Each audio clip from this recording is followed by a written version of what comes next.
Okay, let's go down memory lane.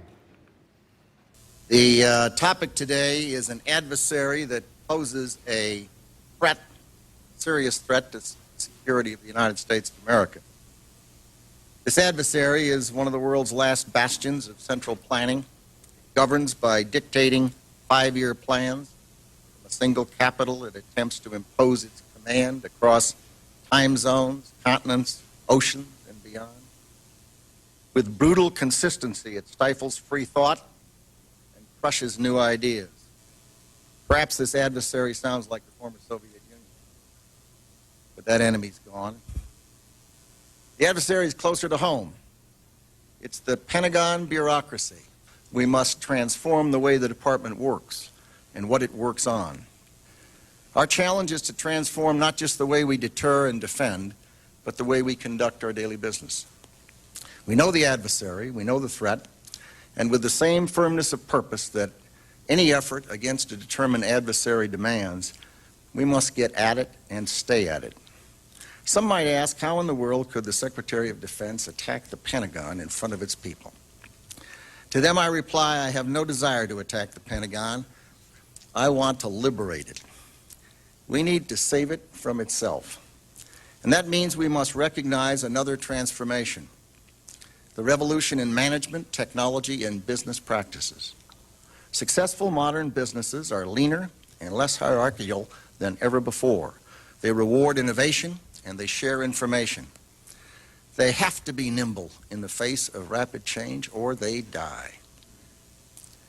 Business enterprises die if they fail to adapt. And the fact that they can fail and die is what provides the incentive to survive.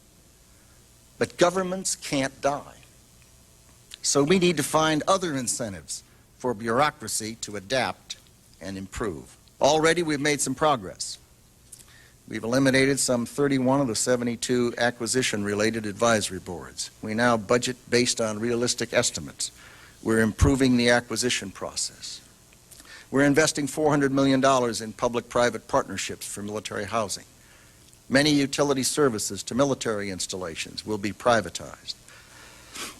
We have committed $100 million for financial modernization, and we're establishing a defense business board to tap outside expertise as we move to improve the department's business practices. To transform the department, we must look outside this building as well. Consequently, the Senior Executive Council will scour the department for functions that could be performed better and more cheaply through commercial outsourcing. Like the private sector's best-in-class companies, DoD should aim for excellence in functions that are either directly related to warfighting or must be performed by the department. But in all other cases, we should seek suppliers who can provide these non-core activities efficiently and effectively.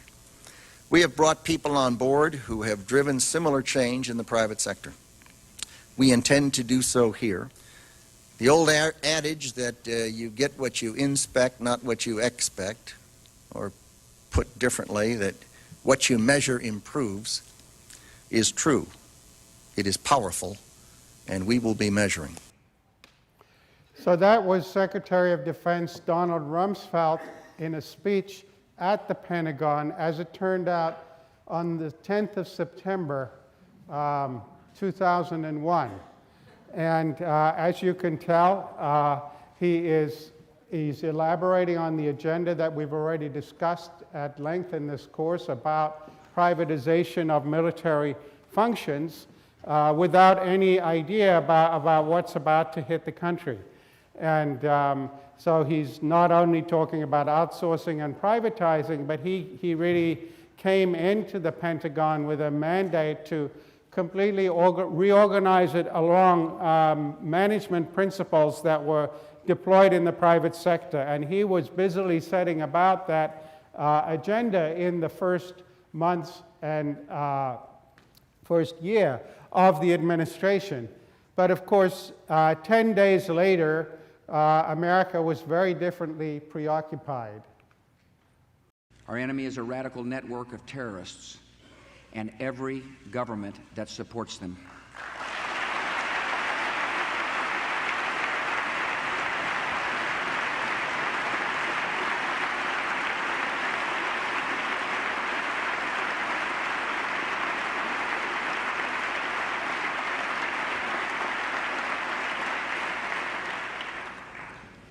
Our war on terror begins with Al-Qaeda, but it does not end there.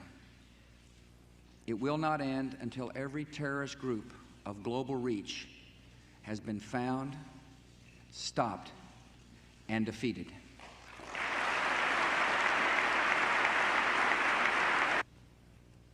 These terrorists kill not merely to end lives, but to disrupt and end a way of life.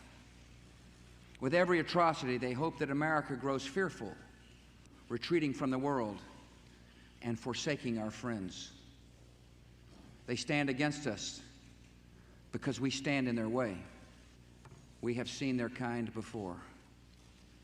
They are the heirs of all the murderous ideologies of the 20th century.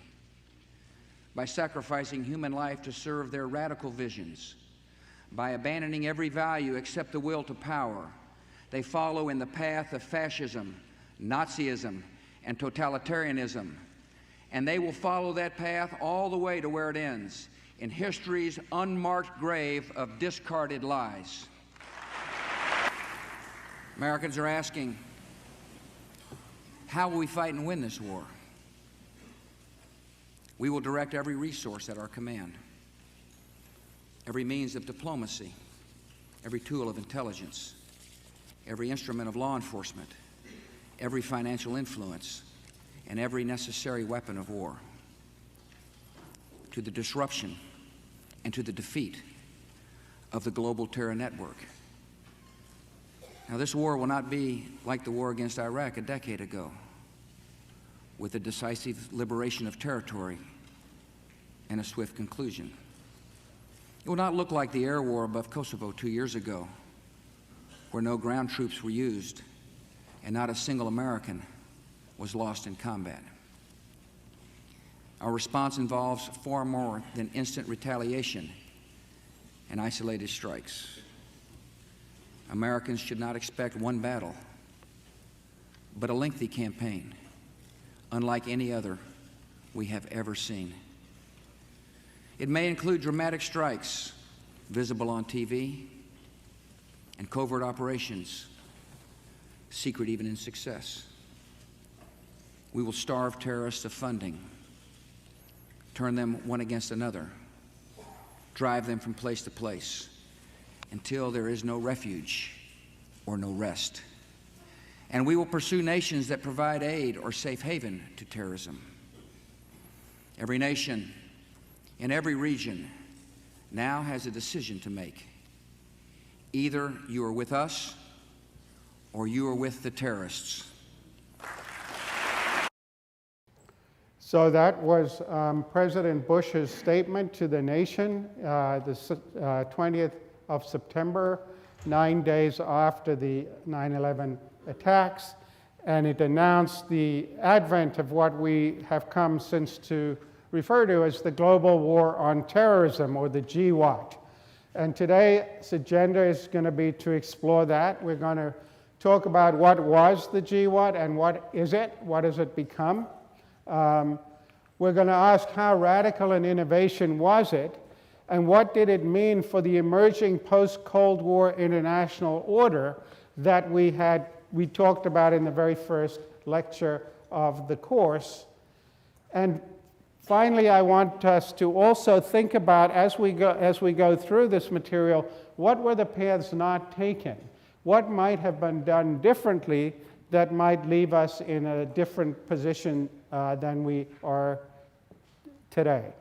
So let's think back to the 1991 Gulf War that I lectured about at the beginning of the course, and particularly George Herbert Walker Bush, Bush 41, as some like to call him. What strategy he pursued when Saddam Hussein invaded Kuwait in December of 1990. And the strategy he pursued had a number of elements. One was that it was fully authorized through the UN Security Council. Resolutions were passed admonishing Saddam Hussein to leave Kuwait, which he ignored and eventually stonewalled, but refused to comply with. Secondly, the Bush 41 administration put together a very large and diverse coalition, which included participants with many different geostrategic interests, including every Arab nation except Jordan participated in that coalition. They stuck to the limited authorized goal of expelling Saddam Hussein from Kuwait and made no effort at regime change in Iraq. This is something for which Bush was heavily criticized by neoconservatives in the US. We'll hear more about neoconservatism next week. And many people thought he was being too much of a wimp, and that once you had 500,000 troops there, they should have gone all the way to Baghdad. And interestingly, Dick Cheney, who was in that administration, came out as a strong defender of not doing that, partly on the grounds that we wouldn't know we wouldn't be able to manage the system, the situation thereafter. This sort of philosophy, if you break it, you own it, which again we will attend to more next week. But it was this this basic idea that Bush was operating on that I like to call "stop the bully without becoming a bully." So the notion was that if people engage in aggression across borders, the international community will stop them, but it was consistent with the UN Charter's commitment to the maintenance of international peace and security, which is a line in the UN Charter which we saw has come to be questioned subsequently with the implementation of responsibility to protect, for example. But at the time, it was seen as a sacrosanct commitment of the UN, essentially to protect the status quo of the division of the world into nations. And so you stop aggression, but you don't engage in regime change, and you don't rearrange the global geography. So over this and the next two lectures, I want people to think about one counterfactual. This is not the only one, but what if that had become the template for facing down international aggression in the post-Cold War world? And that was clearly part of Bush 41's agenda. He wanted to etch these norms into accepted common law practice, if you like, of international conduct, and also the notion that they should all be mediated through the United Nations. So another way of putting it is that he had a kind of containment sensibility, George Herbert Walker Bush.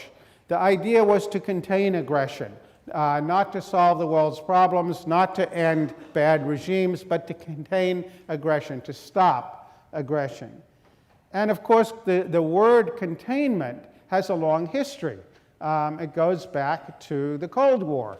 And I want to take us back through that history, because it's really only by having some sense of that history that we can evaluate the extent of the departure that comes with the global war on terror, a decade after Bush Sr. was doing this. So if we think back, the idea of containment, of course, was articulated by George Kennan in 1946 in something which was called the Long Telegram. He was in Moscow at the time as part of the Truman administration, and it was published subsequently anonymously with the authorship X as a document in Foreign Affairs the next year called The Sources of Soviet Conduct.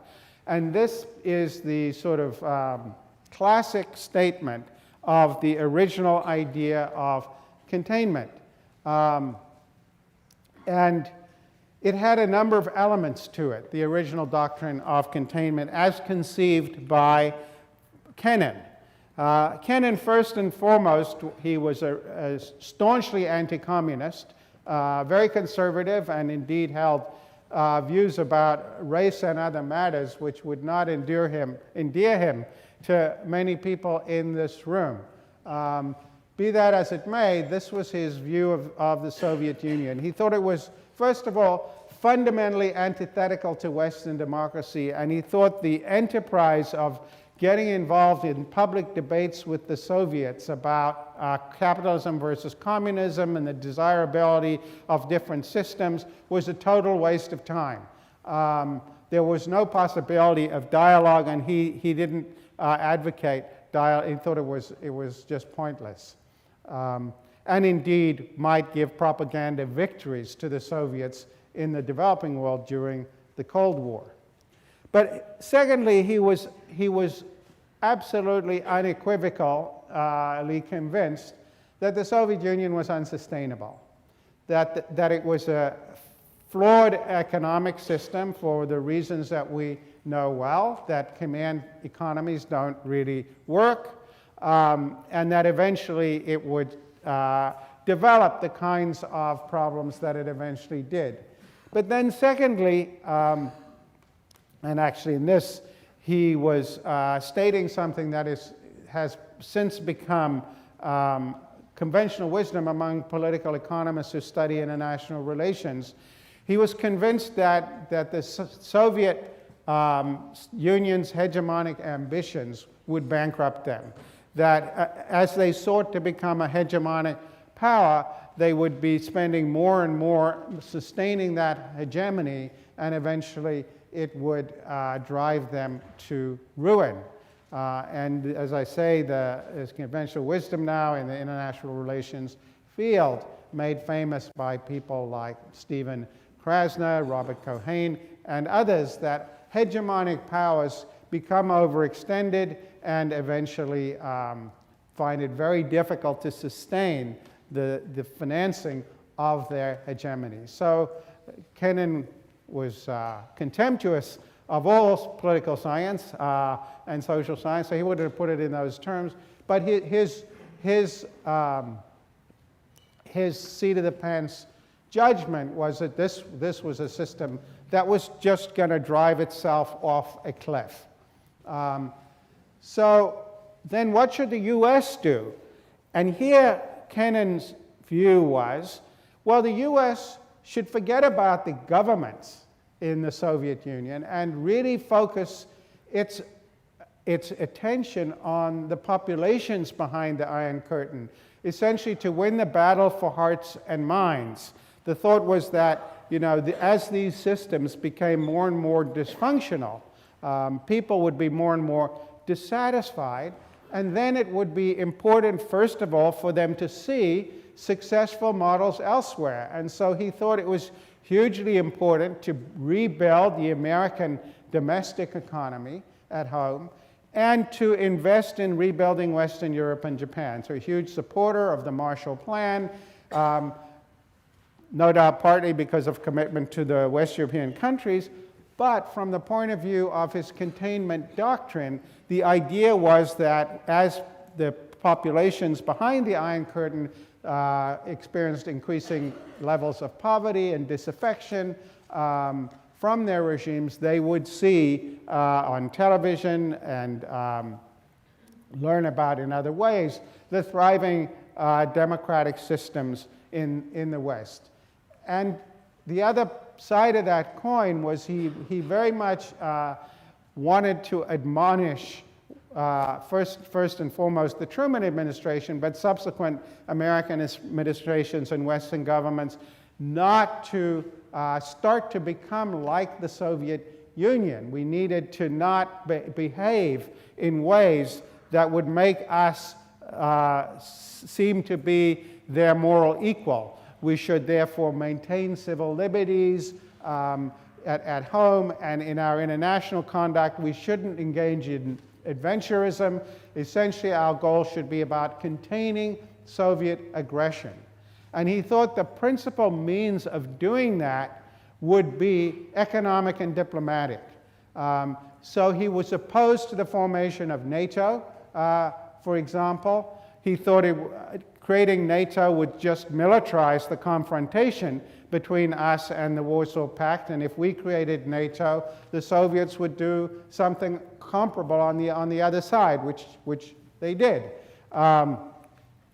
He opposed the Vietnam War. This is much later, of course, but again, on the theory that this is about something more aggressive than containment. The Vietnam War was motivated by a domino theory that if Vietnam was allowed to fall, then the whole of the rest of Southeast Asia would go communist, none of which turned out to be true. So he was part of the reason that he was opposed to the Vietnam War was quite prescient, which is that if, in his mind, if you are fighting a war of choice against an enemy for whom it's an existential war, unless you can have a very quick, cheap, easy victory, as when Ronald Reagan invaded Grenada or something of that order, basically the cards are stacked against you because you're not going to be able to sustain support at home for a war of choice, whereas your adversary isn't fighting for their very existence, and so they will be able to sustain support. So he was very skeptical of conflicts like the Vietnam War, which he thought was a giant mistake. So that was classical containment doctrine as articulated by Kennan. And it didn't get very far. Indeed, he rapidly got into conflict with the Truman administration. And the Truman doctrine, as I've already intimated, was revolved around militarizing the standoff with the Soviets in ways that Kennan didn't like. And this was laid out in a document called the NSC 68, published in 1950. Many scholars call it the most important U.S. strategic statement of U.S. principles during the Cold War. And it was essentially laid out what's come to be known as the Truman Doctrine. And it supported the creation of NATO, and it supported a much more aggressive stance. Now, some scholars still call it containment, so John Lewis Gaddis, in his excellent book, Strategies of Containment, calls this a different kind of containment, and I don't have anything invested in the terminology, but it's a much more militarized version of containment than Kennan originally envisaged. For Kennan, military force should always be a strategy of last resort, not a strategy of first resort. You try everything else first, and you only use it sparingly to stop aggression when you have to. So even during the Truman administration, Kennan had all this conflict, and eventually he stormed off in a huff to the Institute for Advanced Study at Princeton, where he spent the next several decades occasionally throwing spitballs at one administration after another. So he became a grumpy old man of sorts. But of course, the Truman administration was just the beginning of the Cold War. And then we had the Eisenhower administration. And the Eisenhower administration took a more militaristic view of U.S. foreign policy than even the militarized version of containment that was embedded in the Truman Doctrine. And so the Eisenhower comes to power in 1952. The Cold War is ramping up. McCarthyism is ramping up. And proponents of containment get accused of being proponents of appeasement, that this is all about appeasement. And of course, appeasement is actually giving in to foreign aggression in the way that the British and French did when Hitler was beginning his expansionist policies and then accepting them. Containment is not, it's not that. Containment says you do respond to actual attempts at aggression. But short of that, you don't involve yourself in trying to rewrite global political geography. And so John Foster Dulles, who was the John Bolton of his era, you might say, he was a proponent of rollback. And rollback was to not accept the disposition, particularly of Europe, after the Iron Curtain came down, and that he thought we really needed to push back against the Soviet Union much more aggressively than any notion of containment would suggest. And indeed, Eisenhower ran on rollback in the 1952 election, saying that they would take a much more aggressive anti-communist stance than the Truman administration had done. Interestingly enough, of course, at that time, the Truman administration was bogged down in the Korean War, which Eisenhower promptly negotiated a settlement to after not very long in office. But in any event, they ran on rollback. And of course, something like rollback became a much more dominant theme if we think about the Johnson administration during Vietnam, and Nixon's strategy became more complicated than just straightforward rollback, because he wanted to actually, in true Kennan-esque fashion, he wanted to exploit divisions among communist regimes. That's part of what the opening to China was about. But nonetheless, in prosecuting the Vietnam War, at least as he did, and in the era before Détente, he was something of a hawk with respect to the Soviet Union. And so that was rollback. And interestingly, when we look back on the Cold War, despite what Eisenhower ran in 1952 and what Dulles came into the State Department attempting to do, he found a lot of pushback against rollback in the State Department, and found that many people were actually more convinced, if not of Kennan's version of containment, at least they were convinced of the Truman Doctrine's version of it.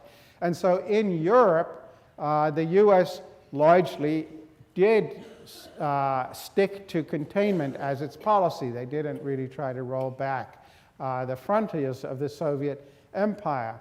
And if you look at where they did try to roll back the frontiers of the Soviet Empire, such as in Iran, where there was an election in 1953 and a pro-Soviet government was elected, we went in and toppled that government and basically implanted the Shah. Didn't turn out that well. We engaged in rollback in Vietnam. Didn't turn out that well. So by the end of the Cold War, containment, and indeed Kennan, was given a lot of credit as a policy that had actually worked. Of course, whether containment would have worked in the absence of NATO is a question to which we'll never have an answer. So whether it was the Kennan-esque version of it or the Truman Doctrine version of it, nonetheless, it was given great credit, partly because the early predictions had turned out to be right. The economy was unsustainable, and the Soviet Union did indeed become bankrupt, partly because of Reagan's Star Wars, which spent them, created not just an arms race of space-based weapons, but a dollars race. And then, of course, very relevant to today's discussion, they got embroiled in an unwinnable war in Afghanistan, which turned out to be the Soviets' Vietnam. Interestingly, also motivated by a domino theory. The Soviet belief was that if the Mujahideen succeeded in Afghanistan, this would allow Islamic fundamentalism to start working its way through the Asiatic republics of the Soviet Union, and it had to be stopped. Of course, the When the dominoes finally started falling, it was in Western Europe, and it had nothing to do with Afghanistan. So George Herbert Walker Bush's policy in the 1990, the first Gulf War, is really a version of containment as mediated through international institutions. Kennan was a hard-boiled realist, and so he had no time for the UN. And part of the reason he had no time for NATO, by the way, was, again, his hard-boiled realism. He said, no nation is going to bind itself by an alliance if it's not in their interest to do it. So it's either going to be irrelevant when it's needed or window dressing when it's not. But he also thought no nation was going to pay any attention to the UN. So that aspect of Kennan's thinking is not part of the post-Cold War containment idea that Bush was working to entrench in the way that he responded to the first Gulf War in 1991. So now let's come to Bush 43's global war on terror and what came to be called the Bush Doctrine very rapidly. And we can see what we think about how it contrasts with what had gone before. So the first feature of the Bush Doctrine is that he envisages it as being worldwide in scope. He says we will strike anywhere, and we reserve the right to strike anywhere if there is a threat to our national security. Now, of course, America's assertion of unilateral rights to strike perceived threats that were not to the American mainland has a long history. In fact, goes back to 1823 when John Quincy Adams articulated what came to be known as the Monroe Doctrine, although it didn't actually get named the Monroe Doctrine until some decades later in 1850, but it was the Monroe administration asserted that any European interference anywhere in Latin America would be conceived of and responded to as a threat to the national security of the United States. And so essentially, during the Monroe Doctrine said that we control the hemisphere. And anybody who interferes in the hemisphere is interfering with America's national interest, and we will respond with force. So that was aimed at the Europeans in the 19th century, but it is the precedent, if you like, to the extent there is a precedent, for George W. Bush asserting we will act militarily anywhere in the world if our national security is threatened. And indeed, interestingly, he talked about the axis of evil, Iran, Iraq, and North Korea. And of course, in those days, Iraq was not an Islamic administration. It was a secular Ba'athist regime run by Saddam Hussein. Iran was an Islamic state, and North Korea was a communist state. And so he was, by putting those three together as the axis of evil, he was doing two things. One was, he was saying this was the Bush administration's position until 2006, that this is not about Islamic fundamentalism, that terrorism is, and he was very careful not to attack the idea of Islamic fundamentalism. The war on terror was not just about Islam. It changes that rhetoric after 2006, but also that we would act anywhere in the world. And if you think about Phnom Penh, it's 12 time zones away from the east coast of the United States, so the only way you could get further away would be by blasting off into space. So we've taken the Monroe Doctrine worldwide. Secondly, we asserted the right to act unilaterally, unconstrained by any existing alliances and unconstrained by what international institutions might or might not authorize. And indeed, this is where he coined the phrase, coalitions of the willing. We will put together coalitions on an opportunistic basis, if necessary, to fight our adversaries. And indeed, as I mentioned to you in an earlier lecture, one of the reasons so many East European countries were added to NATO in the 2004 and 2005 was the quid pro quo for their promise to participate in the Iraq invasion that I'll be talking about next week.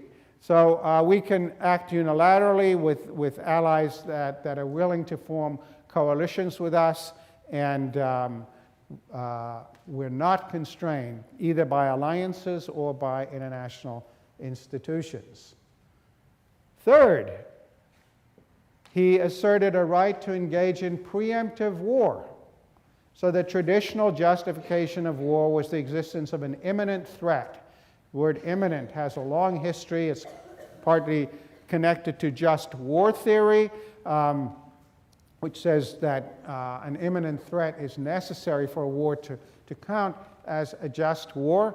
And if you go back and actually read the NSC 68, the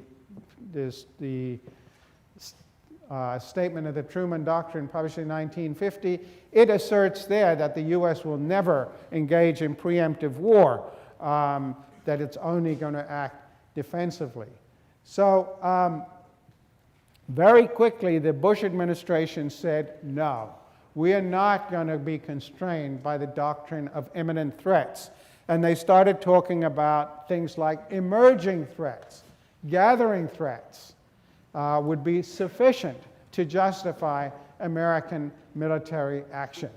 And of course, if you think about that doctrine, a doctrine of emerging threats, you then are almost inevitably also going to get away from the idea that we're only going to be involved in wars of existential survival. You're going to be back in the world of optional wars, because there's no clear sense in which emerging or gathering can be neatly calibrated, or that you can convince your citizenry of the importance of an emerging or a gathering threat. That's part of what we have with global warming. It's a gathering threat, it's an emerging threat. You can't, much harder to mobilize people for a chronic problem, if you like, than a crisis. So imminent war was thrown out of the window in favor of these notions of gathering threats, emerging threats, and so on. Again, we can engage in preemptive wars against emerging or gathering threats. In that Bush doctrine, as he articulated it first at West Point commencement address in June of 2002, and then reiterated it in the two national security statement doctrines that the Bush administration published, one later that year and then reaffirmed in 2006. They said a legitimate war aim was now regime change. A legitimate war aim was to get rid of an oppressive dictatorship. So completely out of the window, the UN notion that international action is legitimate if its goal is to restore the status quo ante of international borders. But simply, if a regime is sufficiently oppressive vis-a-vis its own population, this will be a justification for military action. And the reason they articulated this so early was they already had their eye on Iraq. It was very clear, for reasons we'll get to next week, that from the beginning, the administration was committed to removing Saddam Hussein from power even before we had started the battle in Afghanistan. A fifth element of the Bush doctrine was, again, very radical departure, which was that there's no possibility of neutrality. As he put it at the end of the clip I showed you, if you're not with us, you're with the terrorists. And of course, there had been a long tradition of neutrality in international relations. If you go back to the US, in the 19th century, we had often asserted neutrality, and if you come even into the 20th century, if you look at the run-up to World War II, Congress was passing neutrality legislation hand over fist to keep FDR out of the war with Germany in the late 1930s. So there was a long tradition of the US asserting the right to be neutral in international conflicts, and during the Cold War, the non-aligned nations had declared themselves as to be neutral in the conflict between the US and the Soviets. And once we get to the Bush Doctrine, all of that also goes out of the window. So essentially, we're now declaring to the world that if you do not support us, we will feel free to interpret that as support for our adversaries, and we will act accordingly. Finally, the Bush Doctrine, as he indicated in that clip, envisages, if not permanent war, a war that we can never really say has finally been won. We're declaring war on terror. Well, there's been terrorism in the world since the beginning of time. And so the idea that you're now going to be on a war footing, so long as there is terrorism in the world, you're essentially saying the US economy is going to be on a permanent war footing. We're going to be engaging in what have since come to be called endless wars into the indefinite future. So some have said that the Bush Doctrine was not that radical of an innovation, but clearly it was. It was much more radical than anything that had gone before. And of course, what it did was, as it has played out, and we'll see this in the next two lectures, it completely rubbished his father's attempt to re-embed some notion of containment for a post-Cold War era into international politics. And it's one reason his father was very critical of him and of Cheney and of Rumsfeld for, if you like, scuttling his legacy. And this came out in a subsequent biography. So in effect, the Bush Doctrine, if you wanted a bumper sticker for it, is rollback of all possible adversaries at any time and in any place. The U.S. now asserts the right to do that. So it was about as radical an innovation as one could have come up with. And certainly the most radical innovation in U.S. national security policy in the history of the Republic. So now let's turn to the Afghan conflict. So one question is, well, why was Al-Qaeda based in Afghanistan in the first place? Anybody know? Why were they there? They just popped up. So Osama bin Laden had a long and antagonistic history of not very good relations with his Saudi government. He was a Saudi Arabian citizen, and he had become radicalized and had, in the 1980s, worked with the Mujahideen in Afghanistan, helping them battle the Soviets. And when the Soviet Union finally collapsed, he had tried to mediate an end to the ongoing civil war in Afghanistan among the militias, not with much success. He had then bounced around the Middle East and eventually wound up in Sudan. And during the invasion of Kuwait by Saddam Hussein that I was talking about some minutes ago, he was strongly of the opinion that the Saudis, first of all, in that war, part of the reason there was so much anxiety about Saddam Hussein's invasion of Kuwait was people thought Saudi Arabia will be next. And Saudi Arabia, you know, is a huge supply of oil to the West. So both the Saudis themselves and others, as part of the reason there was Arab participation in the coalition to get Saddam out of Kuwait, bin Laden said that on no account should the Saudis accept Western participation in expelling Saddam Hussein from Kuwait, and if they did, they would be inviting the infidel into the heart of the Middle East. And they ignored him, and then he kept up a steady stream of attacks on the Saudi regime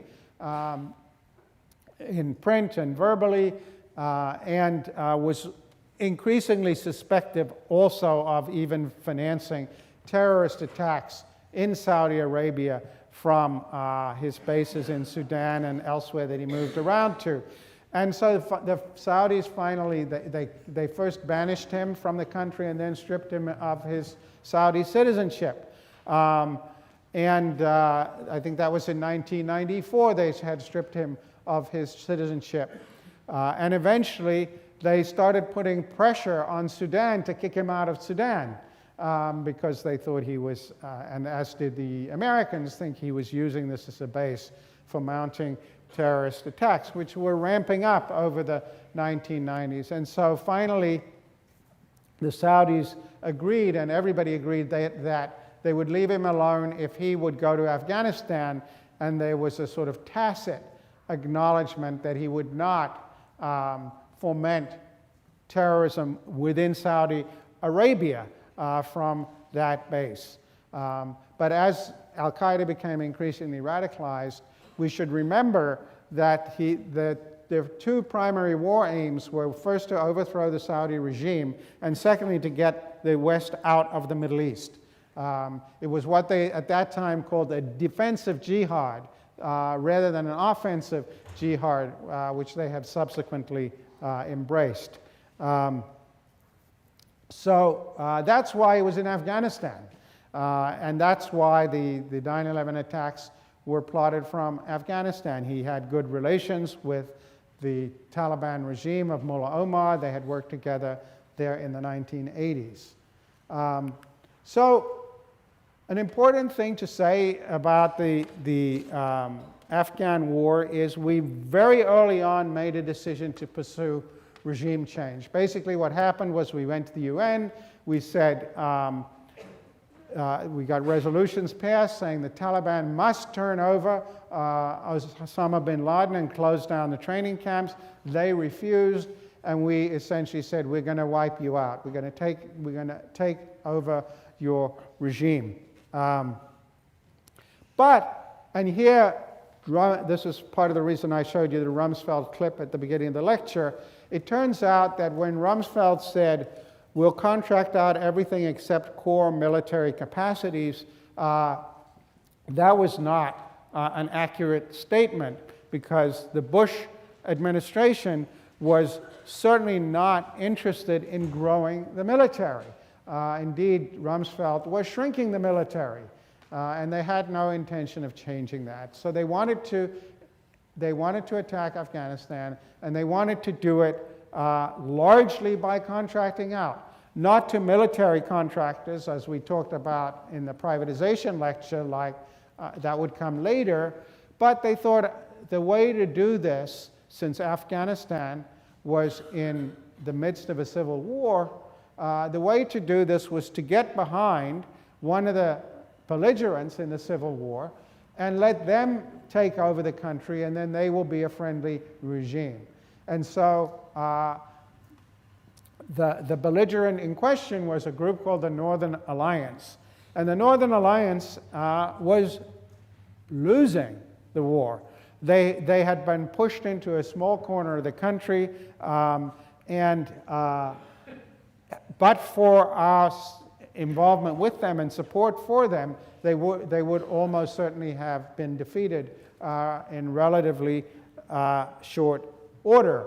And so what we did was we got behind the Northern Alliance and supported them in the Afghan civil war, which led then to the destruction of the regime, which was in two important respects a setup for failure, or for two reasons. One is a theoretical expectation. Maybe it's dressing it up too much to call it theoretical, but at least one should have skeptical priors. If you get behind the losing side in a civil war, the odds are it's going to be very difficult for them to govern if you put them in power, because one of the reasons they're the losing side in a war is they probably don't have much grassroots support on the ground. And we will see this play out again in Libya and in elsewhere in upcoming lectures. So there were good reasons for skepticism of the idea that this was a good way to put in a puppet government that would be friendly to the US and be able to govern the country without massive infusions of support. And of course, nobody anticipated for a second that we would make sort of Marshall Plan type of investments in Afghanistan in 2001 and 2002. So that the notion we were going to sustain the rebuilding of this country was not on anybody's scanner. And indeed, as we have subsequently tried to do it, that has been a dramatic failure. There was no post-war planning of any kind. This was in the, in the heat of the weeks after 9/11, and the notion was that this horrific evil has been perpetrated against the United States, and we're going to go there and take care of business. I mean, that was the dominant rhetoric behind this invasion. So one question to ask is, well, might we have done any of this differently? Was there a path not taken here? Clearly, as I said in the chapters I had you read today, the idea of responding to 9/11 through the lens of the criminal justice system was a complete non-starter, given the scale and scope of the attacks, and there was going to be a military response. And it was also clearly the case that once the Taliban regime refused to be cooperative, there was going to be military action. Well, there was a path not taken advocated by some at the time, and this is summarized by Lawrence Wilkinson, who was Colin Powell's chief of staff, in an interview in the Cairo Review in 5 years ago. He said, the smart strategy, and there were those who advocated this at the time, and he's correct about that, you can find it in the archival evidence, was to go and pound the hell out of Al-Qaeda, try to get bin Laden and his leadership. If you didn't, so be it. You'd keep hunting. You'd do it mostly with special ops forces and the CIA. You would pound the Taliban a little bit, and as you left, you'd tell them, do it again and we'll do it again.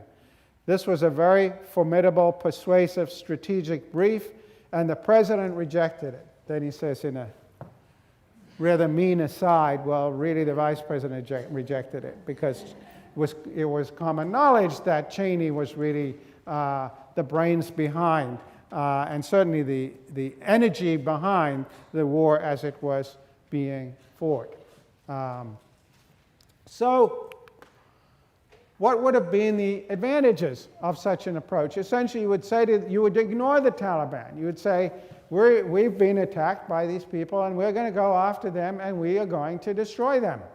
And if you interfere with us, good luck with that, because we will beat you up too. And they need not have engaged in regime change, particularly if you're thinking about a world in which you're going to be acting with a light footprint and wanting to keep your forces available for deployment anywhere. Seems like it might be a way to go. Obviously, first of all, much cheaper, vastly cheaper than replacing a regime. You finance your operation, and then when you leave, you leave with your operation. Secondly, it avoids the you break it, you own it problem. If you create a failed state, you are then saddled with a failed state. And you've got to administer a failed state, or at least support some side that's trying to administer a failed state. So by toppling the regime, we took on a much bigger set of problems. Now, some might say, well, but what about the costs in terms of deterrence, that you want other players around the world to know that if they support terrorists or allow terrorists in their country, they're going to be wiped out too. And so that might have been some of the thinking, but I suspect the real reasons it were not done, first of all, the rage after 9/11, the idea that in the weeks and months following that attack, the notion that Mullah Omar's regime was thumbing their nose at the US was just too much to bear and too much politically to tolerate. As well as hubris about what could be achieved in Afghanistan. And here, you know, we tend to repeat the mistakes of history. You didn't have to go back to the 19th century and Britain's failed attempts to subdue Afghanistan. The Americans had watched in real time for a decade as the Soviets had been ground down in the Afghan mountains. It's about the worst possible terrain in the world for military campaigns. So it's not really surprising, perhaps, that we didn't pursue that path, but it certainly, there were people on the ground advocating it, and it's something that we didn't do. So what did we do, apart from toppling the regime? What did we do in going after bin Laden? And what we did came to a head in December in northeastern Syria, in what northeastern Afghanistan, in these very high up in the mountains, in a remote area called Tora Bora. The Battle of Tora Bora, which was conducted over the middle of December of 2001. And here's some commentary from a key player at the Battle of Tora Bora. Following the strategy of keeping an Afghan face on the war, Fury's Delta team joined the CIA and Afghan fighters and piled into pickup trucks. They videotaped their journey to a place called Tora Bora. Fury told us his orders were to kill bin Laden and leave the body with the Afghans. Right here, you're looking at basically the battlefield from the last location that we had firm on Osama bin Laden's location. This ridge line is at about 14,000 feet, and back this way toward me is Pakistan. That's right. On a scale of, say, 1 to 10, 10 being the toughest, how tough a position is this to attack? In my experience, it's a 10. Delta developed an audacious plan to come at bin Laden from the one direction he would never expect. We want to come in on the back door.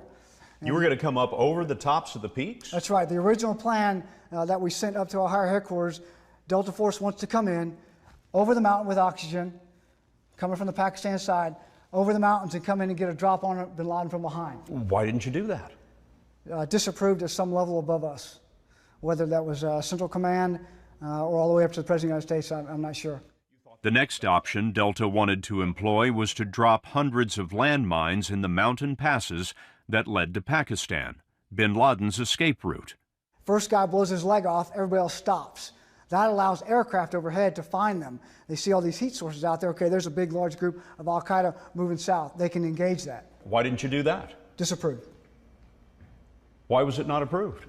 I have no idea. How often does Delta come up with a tactical plan that's disapproved by higher headquarters? In my experience, in my 5 years at Delta, never before. The military wouldn't tell us who rejected the plans or why. Fury wasn't happy about it, but he pressed on with the only option he had left, a frontal assault on bin Laden's dug-in al-Qaeda fighters. The Delta team had only about 50 men, so the mission would depend on the Afghan militia as guides and muscle. Their leader was a warlord, a self-styled general named Ali. Ali, second from the left, met with this CIA officer and accepted millions of dollars in cash from the agency. Dressed like Afghans, the Americans maneuvered up the mountains, calling in airstrikes on al-Qaeda. By day they would advance, but at night they soon discovered that their Afghan allies went home.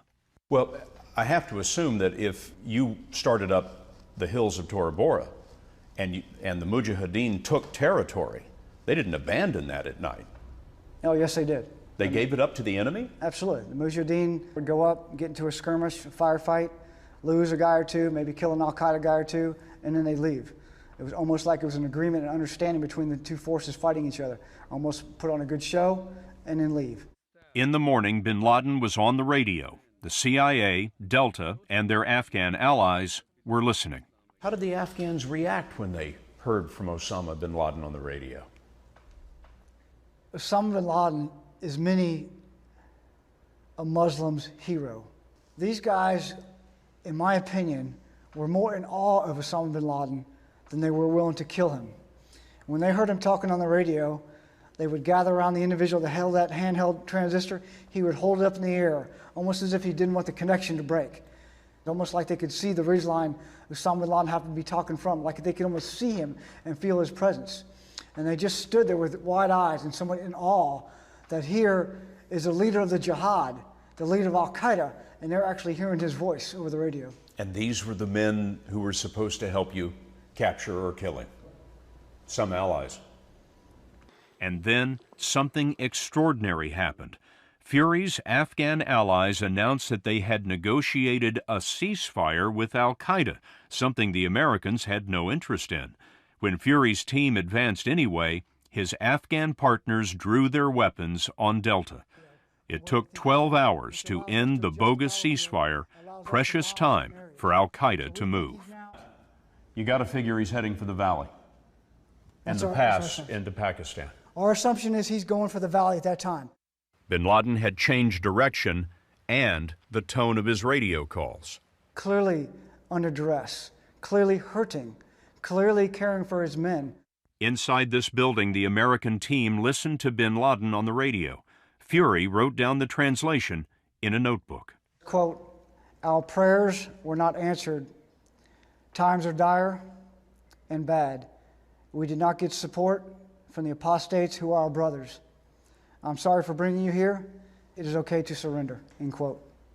When you heard that, what did you think? I thought, it's almost over. So Dalton Fury is the pen name. His book, actually several books, called To Kill bin Laden. He was the major in charge of the Delta forces in the Afghan operation. And you can read his book if you want the detailed account. But basically what happened at Tora Bora has been much in dispute. An important document which gives a lot of the blow-by-blow is this Senate report, Foreign Relations Senate report published in 2009, which documents a lot of what Fury said in that clip, and that basically, that the U.S. It's not the only thing, by the way. There's some might be skeptical of this if you see who was chairman of the committee at that time, and he had failed in his 2004 bid to unseat George W. Bush, though he was not involved in writing this report. But another, around the same time, an academic, you can read this abstract at your leisure when I post the slides. Basically, they said there was an alternative path not taken, not just the two strategies that Fury was suggesting, feeding up the command that didn't want to hear him, but that there were, even within the ceiling of 10,000 troops, even within that ceiling, there were battle plans to go into the mountains and at least seal off the escape to Pakistan, and they didn't do it. Instead,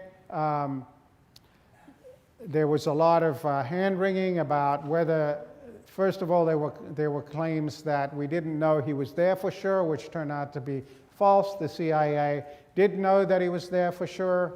And then they thought that maybe he had been killed, and they spent some time digging up for bodies, but he hadn't been killed. And so the strategy had essentially been to rely upon these militias whose loyalty was very much in question.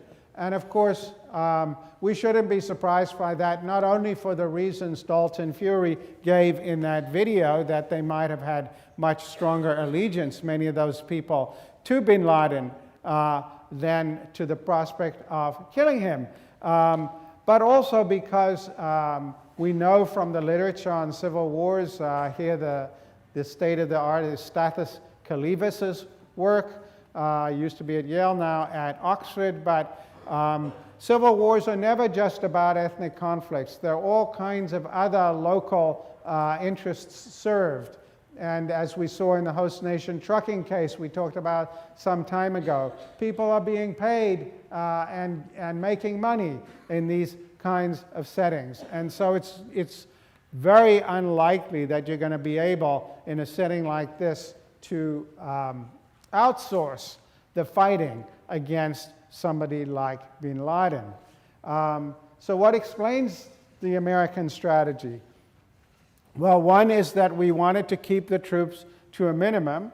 As I said, there have been subsequent studies done, both by the Senate Foreign Relations Committee and academic studies, which should make it believable, at least. Obviously, there's always risk in any military operation, but there certainly there was a colorable case that the U.S. could have gone in with troops that were in the region and prevented bin Laden's escape. It seems like a principal reason was that what has become so important in American wars abroad, they wanted to keep the number of U.S. casualties to a minimum. So as you saw, there were only some 50 Delta Force people up there in the mountains working with the Afghans. They did not want Americans to start hearing about dead soldiers in Afghanistan.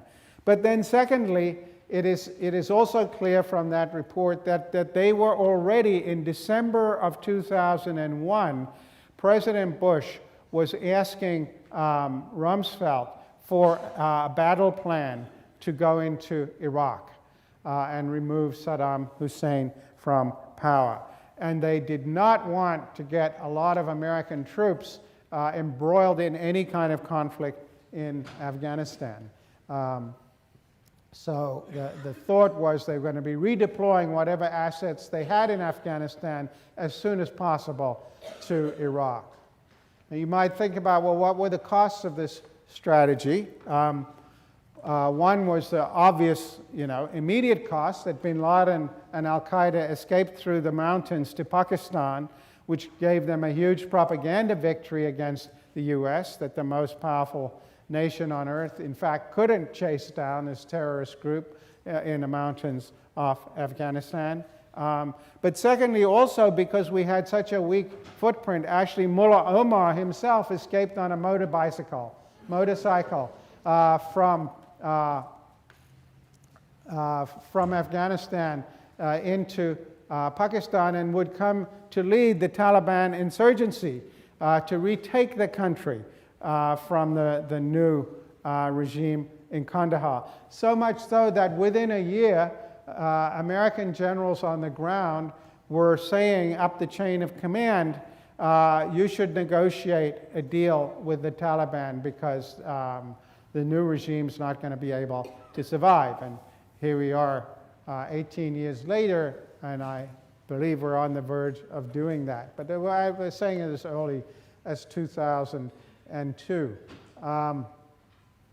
And finally, I think that what the Afghan operation did do, though it was going to take some time for this to become clearer, it made it obvious that the gap between the aspirations for and the capacities behind the Bush doctrine were becoming, I should say doctrine on that slide, the Bush doctrine were coming clearly into view. Because if you think about the massive expansive reach that we proclaim, you know, we'll wage preemptive wars against gathering threats anywhere on the world at any time with any allies at the same time as with shrinking our military capacities, extremely unwilling to get American soldiers killed and wanting to work through proxies, that this is not going to end well. It didn't end well in Afghanistan, and next Tuesday we'll see how it ended in Iraq. See you then.